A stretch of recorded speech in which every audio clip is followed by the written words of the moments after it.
Dyma ni felly yng Nghanolfan Cneifio Meirion ac mae'r pethau'n poethi erbyn hyn. Da ni'n y rownd Cynderfynol, yr adran ganolradd, y bechgyn sydd i fyny ar y byrddau ar hyn o bryd yn cystadlu ydy Jack Ellis ar 1, Hamish Badley, yr hotfod o Zela Newydd ar 2, Lewis Davies o Gymru ar 3, Sion Harris o Gymru ar 4, o Gymru hefyd mae Iwan Poulton ar 5, a Billy Nancifel o Loegr ar 6. Mae yna 5 poen iddyn nhw yn y gorlan.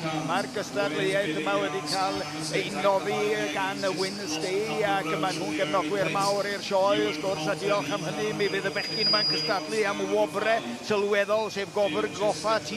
Lewis.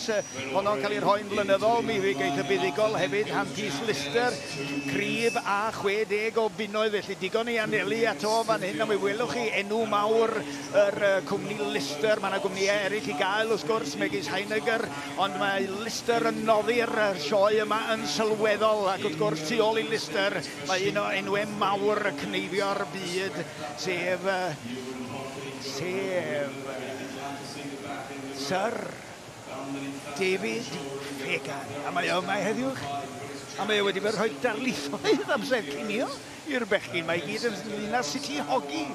Felly sut mae pethau'n edrych allan ar y byrddau ar hyn o bryd? Wel, mae'n edrych yn dda iawn, yn slick iawn. Ar 5 er enghraifft, dyma chi Iwan Poulton wedi gorffan un ac i mewn am un arall yn syth bin yn ei gorlan o. Mae cymar wedi paratoi'r oen na, a tra ar 1 hefyd mae Jack Ellis yn cael hwyl dda iawn arno fo.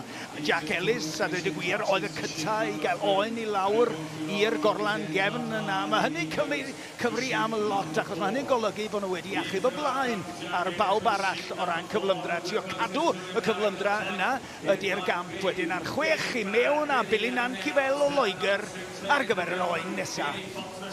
Rownd â ni rwan te at Hamish Badley fan hyn wedi dod yr holl ffordd o ochr arall y byd i gystadlu yma yn y sioe fawr. Mae'n debyg bod o wedi bod yn cneifio ar hyd y lle ym Mhrydain ers misoedd, a dydy gwir yn ennill i fywoliaeth yn dilyn y tymhorau y rownd y byd. Oen arall yn saff yn y gafael yn fanna. A wedyn dyma chi olwg o fan hyn ar y bachgen Sion Harris fi oedd yn fuddigol yn y Cneifio Coffi rhyw wythnos yn ôl, ac wrth gwrs mae Cneifio Coffi yn un o'r cystadlaethau sydd ar y gylchdaeth fawr yma sydd yn creu y brwdfrydau, sy'n creu y sefyllfa lle mae'r bechgyn ma'n cael arbrofi cyn dod i'r llwyfan mwyaf yn fan hyn yn y sioe fawr. Mi hedfanodd Sion Harris drwy'r oen dwytha yna, chwarae teg iddo ar 5 chydig bach o drafferth fan hyn i Iwan Poulton sydd just yn ofalus wrth yn drawnd yr ysgwydd yna, ond wedyn yn agor allan rwan fel mae Jack Ellis yn fan hyn ar 1 ac yn cyflymu i'r diwedd yr oen yna, lawr a fo, mewn a fo, yn syth am y nesaf. Dyma fo wan y 5 allan rwan gan dim ond gan y cyntaf fan hyn, Jack Ellis a Billy Nancifel, y pen arall. Felly Jack Ellis yn dal ar y blaen o ran cyflymdra. Fel o'n i'n sôn, os ydych chi'n dechrau'n dda, mae'n bosib iawn y gallwch chi ddal ati a cadw'r fantais yna fel yn union mae o wedi wneud. Lawr a Lewis Davies ar oen yna, i mewn iddo fynta ar gorlan a i gael yr oen diwetha allan a honno. Wedyn, da ni'n cwrw golwg rwan ar Hamish Badley o Zela Newydd yn mynd lawr y goes am y tro diwetha ar hon, ond mae gen o fo un arall ar ôl yn y gorlan yn sylweddol ar i'w holi o gymharu ar rhai o'r cystadleuwyr. Gawn ni weld a ydy y taclusrwydd sydd gen o fo o ran i ddill o yn golygu bod o'n dod i'r brig. Ond cofiwch, mae yna ddwsin o gystadleuwyr eraill eto eisiau cymryd rhan a chystadlu cyn darganfod pwy sy'n mynd ymlaen, y 6 sy'n mynd ymlaen i'r ffeinal. Dyma ni felly 1, 2, 3 i Sion Harris, a mi fydd o wedi gorffan pedwerydd, 1 ar ôl gen o fo, ond mae Jack Ellis wedi pwyso'r bwtwm i chi. A llongfanchiadau mawr iddo fo am ddod yn gyntaf o ran cyflymdra. Ar 6 wedyn yn pen draw na Billy Nancifel sy'n nesaf ato o. Ddau yna, felly Jack Ellis a Billy Nancifel wedi gallu rhithro ac ennill y blaen o'r dechrau'n 10 ac wedi cadw'r fantais yna hyd y diwedd. Hamish Badley rwan a Lewis Davies a Sion Harris a Iwan Poulton yn ymladd am y safleoedd eraill. Lawr a Lewis Davies ar oen diwetha, bwtwm coch iddo fo.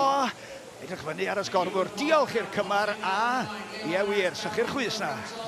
Sychu'r chwys na. Mae'n boeth yma, ond dim byd tebyg i ddoi, a does ddim eisiau poeni chwaith. Mae'r defed mewn cyflwr da, a maen nhw'n cael y gofal gorau posib i lawr yn y cefn na.